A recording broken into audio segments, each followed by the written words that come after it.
ઓમ શાંતિ. Good morning. કેમ છો બધા? ગઈકાલે હું જ્યારે જીમમાંથી નીકળતી હતી તો એક કપલ હતા.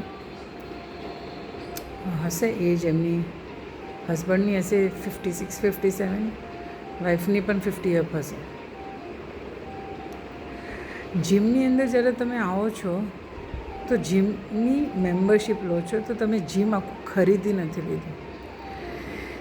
અગર એસી આખા જીમની અંદર એસી ચાલુ છે, ટેમ્પરેચર મેન્ટેન છે, પણ તમારા લેડીઝના 45 પછી એના હાર્મોન્સ બહુ ચેન્જ થતા હોય તો એ બેનને બહુ પરસેવો થતો હતો. તો એ ટ્રેનર મારી સાથે વાત કરતો હતો. તો એ ટ્રેનર પાસે આવ્યા અને ટ્રેનરને કીધું કે ભાઈ તું આટલું ટેમ્પરેચર જરાક સેટ કરી દે પ્રોપર, મને બહુ ગરમી લાગે. બિચારું એ કે હા મેડમ આવું છું. તો કે ના તું અત્યારે જ આવી. તો મેં ઓલા ટ્રેનરને કીધું ભાઈ તું આ લેડીઝની પહેલાં પ્રોબ્લેમ તું બતાવી દે પછી આપણે વાત કરીએ. તો એ જઈને એનો જે પ્રોબ્લેમ હતો એ સોલ્વ કરીને એ પાછો આવી ગયો. જતાં એ જ્યારે જાય છે એ બેન અને એના હસબન્ડ, તમારું જીમ આમ છે તેમ છે, વોશરૂમમાં આ પ્રોબ્લેમ છે, તમારું એસી બરાબર નહીં ચાલતું, કુલિંગ બરાબર નથી. અરે તમે એક્સરસાઇઝ કરવા આવો છો ત્યાં, તમે વોશરૂમમાં બેસી રહેવા નથી આવતા કે તમે એસીની અંદર બેસી રહેવા નથી આવતા. તમારું ફોકસ વર્કઆઉટ ઉપર જ હોવું જોઈએ.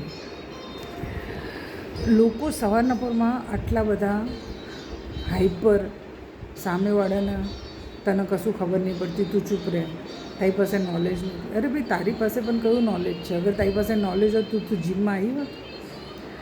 એટલે જ્યારે કોઈની સાથે વાત કરો તો એવું પ્રિટેન્ડ નહીં કરો કે મને જ બધું આવડે.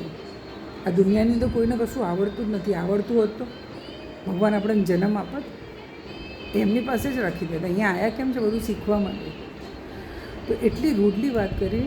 એટલે ઇન શોર્ટ મારે એક જ વસ્તુ કહેવું છે કે સવારના પોરમાં એક ફ્રેશ માઇન્ડ સાથે તમે એક્સરસાઇઝ કરો છો તો તમારામાં એક બેઝિક વસ્તુ હોવી જોઈએ, પોલાઇટનેસ, પેશન્સ. લોકોને હજી ખબર જ નથી કે એ લોકો શું કરી રહ્યા છે. બધું ઉપર નીચે લાઈફમાં ઘણું બધું થતું હોય, પણ આપણે એ બધું જ્યારે થતું હોય તો આપણે કેટલા ઇઝીલી એ બધી વસ્તુમાંથી ખુશી નીકળી શકીએ.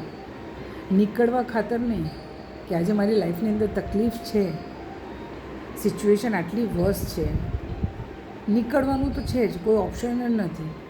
તો કેમ નહીં ખુશી શાંતિથી નીકળીએ તો એ જે હેવીનેસ છે ને, એ સિચ્યુએશનનું, એ સમયનું જે હેવીનેસ એ થોડો લાઇટ થઈ જાય. તમારા બધાનો શું અભિપ્રાય છે આ મારો વિડીયો સાંભળીને? કમેન્ટમાં કહેજો. Om Shanti. God bless you all.